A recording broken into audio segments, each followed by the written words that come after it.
Quelques mots sur la lettre de la Chambre criminelle du mois d'avril qui sort prochainement. Une nouvelle fois, la Chambre criminelle a fait le choix de plusieurs arrêts qui sont particulièrement intéressants compte tenu de leur importance, mais aussi compte tenu de leur diversité. Rappelons que c'est une sélection qui est faite par la Chambre criminelle d'arrêts publiés. Ça ne représente pas l'ensemble de la publication de la Chambre, mais c'est un choix d'arrêts particulièrement significatif. Alors, focus sur trois arrêts. Un arrêt tout à fait symptomatique qui est une deuxième décision concernant une jurisprudence importante de la Chambre criminelle de novembre 2020 qui a reviré de jurisprudence, c'est-à-dire qui a changé son analyse sur le droit en vigueur lorsque une société qui a commis une infraction est absorbée par une autre société. Sa responsabilité est-elle susceptible d'être engagée, c'est-à-dire celle de la société absorbante?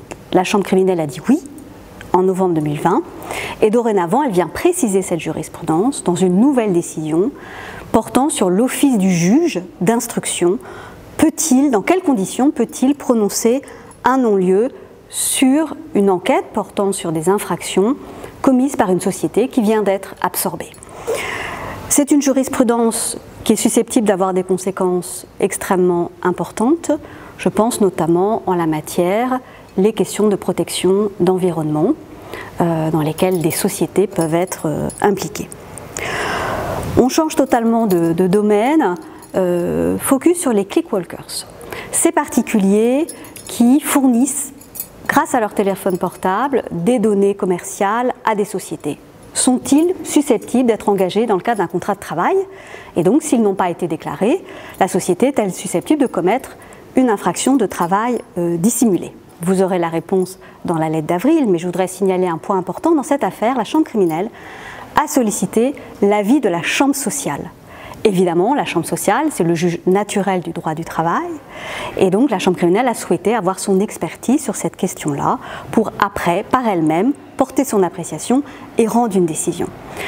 C'est une façon d'illustrer le dialogue qui peut avoir lieu aussi au sein de la Cour de cassation, qui est peut-être quelque chose qui n'est pas tout à fait connu.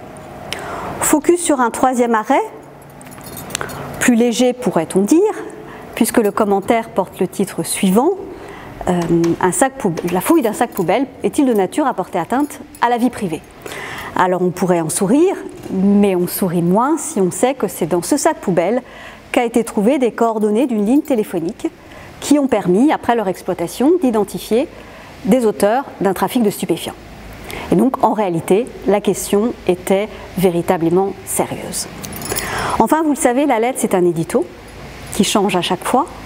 Et cette fois-ci, nous avons la chance d'accueillir, d'une certaine façon, un conseiller à la Cour de cassation, qui est Bertrand Delamy, qui exerce en service extraordinaire.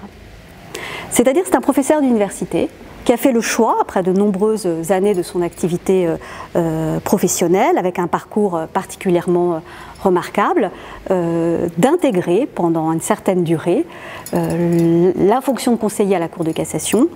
Et nous avons là une illustration de ce que peut être en réalité la diversité de la magistrature, que ce soit au niveau de la Cour de cassation, mais aussi dans d'autres juridictions, où des personnes qui ont des expériences professionnelles autres que celles de magistrats travaillent au service de la justice. Donc c'est une façon de faire connaître cette diversité.